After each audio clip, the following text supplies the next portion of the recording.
All right, guys, what is up? Thank you so much for tuning in. Today we got a fun show. Every show is fun, but today's episode is really cool because we have a guest on the show. Even though he can't be here with us physically, I was still able to snag him for an email interview. So without further ado, let's jump into it. I first came in touch with Closed on Sunday, and his first name is Stephen Aram. So Stephen Aram, but you guys probably know him as Closed on Sunday. For any Star Wars fans, content creators that are on TikTok, and I mean, his music's on all platforms, which is really cool.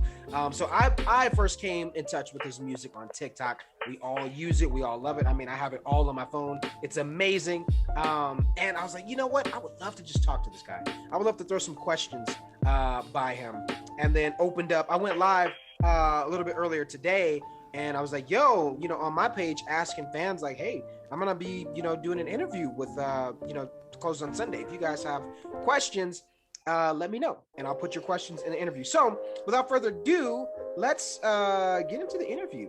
Okay, so check it out. Here's the email. I'm gonna read through it and answer all of you guys' questions, including the ones that I had listed. So here we go. Steven wrote back, hey DadaLorian, thank you so much. Here are my responses. Appreciate you. Number one, how did the Star Wars Lo-Fi journey begin? And he responded, my brother Phil and I came up with the idea to create a Lo-Fi hip-hop channel in November 2019. Our first song we made was our own Lo-Fi version of Cantina Band. I don't think we thought it would amount to much. That's super cool, man. My brother Phil left the team shortly thereafter to pursue his dream as a wildlife survival guide. That's awesome. Months went by, and the Cantina Band video got like 1,000 views on YouTube. And I remember thinking, well, I guess no one wants Star Wars Lo-Fi. Some of other songs were doing much better. Someone commented, put this song on Spotify, please. So I put it on Spotify and other platforms like that. In February 2020, the song took off and randomly had 1,000 plays per day on Spotify, which was huge for me at the time. Note, today this song has over 3 million plays on Spotify. That's crazy. Wow. So in February, I made our second Star Wars Lo-Fi beat, Imperial March, and from there, I continued making Star Wars Lo-Fi beats because people begged for them in the comments. It has been amazing and a true honor. I should also mention that I've collaborated with amazing Lo-Fi artists on some of our Star Wars Lo-Fi beats, like King, I Divine, Cantina Band 2, and others, Kawaii Club, Ben's Death, and TIE Fighter Attack, and Britson Burying the Dead. By the way, my brother Phil has returned to the team to occasionally help with songs. He's an amazing musician. That's awesome, man. Wow, and a very elaborate answer for just the question number one. So I'm excited to hear everything else. That's really cool, man. And I've always been curious, like, what was the start, to his journey with the Star Wars Lo-Fi music, man. So that's really cool. Number two, this is my girl, Erin. Erin asks, what inspired your sound? And what's your favorite song? And he responded, Arbor is my favorite Lo-Fi artist. My favorite track from him is his collaboration with Dirkmind called Interstellar. Side note, I reached out to Arbor last year to ask him to mentor me, and he agreed. He's helped me to improve my sound a lot. It's been an amazing experience. Wow, that's really cool, man. That said, I'm inspired by a lot of different music genres. My favorite pop punk band is The Story So Far. My favorite acoustic guitar singer / songwriter is another favorite artist of mine is Ronnie Rack, and his work with Escape the Fate first album and Falling in Reverse. My favorite rap artist is Kanye West. Nice. Which makes sense because Kanye had an album called Closed on Sunday. Closed on Sunday. It sounds kind of weird, but I'm really inspired by these artists / bands and incorporate some of the same chord progressions and arrangement techniques I hear in their songs into my lo-fi stuff. That's awesome. So there you go, Aaron. Number 3, what are your early moments in life that made you a Star Wars fan? I was born, he says, I was born in 1994. I'm 27 now. So I grew up with a VHS tape, A New Hope, but the VH tape just said Star Wars.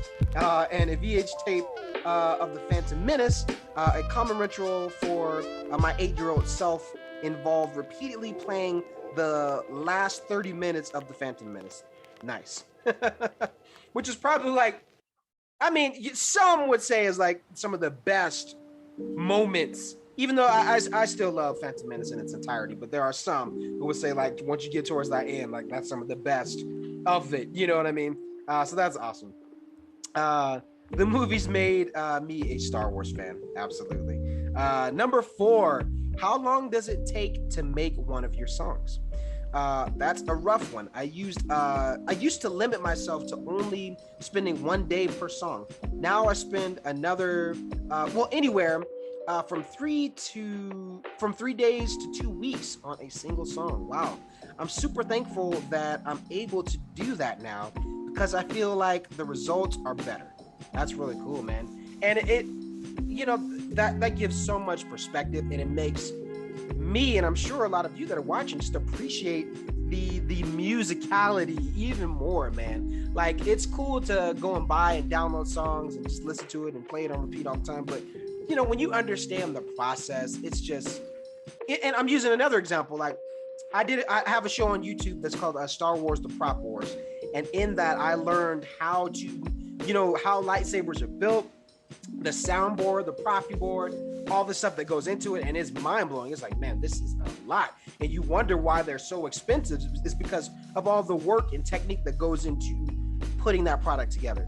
And same analysis, in this situation is where, like, man, when you realize how much work and effort and passion is put into it, it makes you just appreciate it that much more. So kudos to him, man. That's really cool. Number 5, who is your favorite composer / producer that inspires you? He said, oof, I'm inspired by so many. John Williams is the king, though, for sure. Yeah, I mean, I figured, with Star Wars, I figured that had to have been like some inspiration for sure. So that's awesome. Number 6, can you give us a teaser or hint at the next few Star Wars songs you will be working on this year? Oh, snaps. Let's go. All right, y'all ready? So number 1, we got the Bad Batch theme. Ooh, that's gonna be hot. That's gonna be fire. So we have Princess Leia's theme, General Grievous theme, and more. So, oh man, I can't wait. I'm already I'm ready to just add them to my collection. Let's go. So number 7, what is one message you would give to your fans? Thank you so much for listening to the music. Your support has made my life a dream. I get to make music every day. Thank you. That's awesome, man. Number 8, how do you feel the internet / social media has impacted the music business, good or bad? I love it. I think it's great. It's enabled so many artists to do what they love. I'm one of those. That's awesome. And then number 9, Derek.03 asks, what inspires you most when it comes to working with music? I work with artists who create our artwork backgrounds for our songs. For some reason, I find the artwork really inspiring for the act of actually creating the song. I sometimes wait for the artist to finish the artwork before even starting on the song so that I can be inspired by the artwork. That's awesome. That's really cool, man. That's, and it's so interesting to find where you draw inspiration from, you know what I mean? I think that's really cool. And then number 10, how would you describe the music you create? Did you expect it to impact fans at such a large capacity? And he responded, I would describe the music I create as pop culture lo-fi. I didn't expect it to impact fans at this capacity. It's an absolute honor. Yeah. And that is the end of our interview, man. And also, guys, you know, here, you know, Closed on Sunday, he has his own YouTube page. So if you guys are on YouTube, be sure to go and follow him. And if you guys are on any of the music platforms, I mean, iTunes, Spotify, you know, you name it, go and support him if you haven't already. And if this is your first time hearing about him, definitely go check out his music. He's got some great stuff.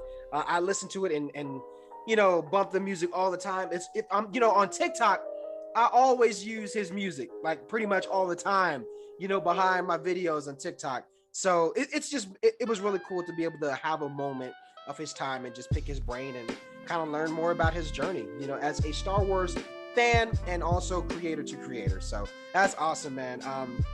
Again, guys, thank you so much for tuning into today's video. If you like this video, give it a thumbs up, give a comment below and let me know what you thought. And if you're new to the channel, be sure to subscribe and we'll catch you for the next video. Peace.